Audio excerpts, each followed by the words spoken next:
Okay, friends. The dishwasher is hooked up. The floor is leveled. I have water run.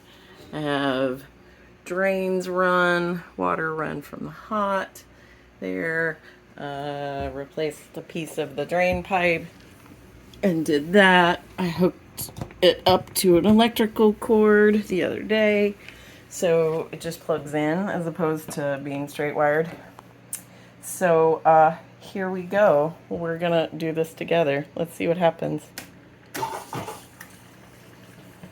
Oh, water seems to be happening.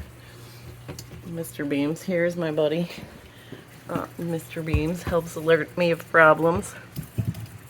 I'm gonna come down here to the floor and look for disasters. Turn this sideways. That's probably a terrible idea for y'all, but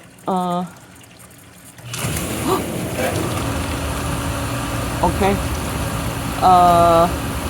So it's making a lot of noise. That's good. All of the things that are supposed to be happening might be happening. We'll see what happens when it starts to drain. But no leaks at the moment. It will be quieter once I've got it actually like sealed in there, because right now there's openings on all the sides and it's not screwed in or anything. So I'll let you know. Yeah. But so far, so okay.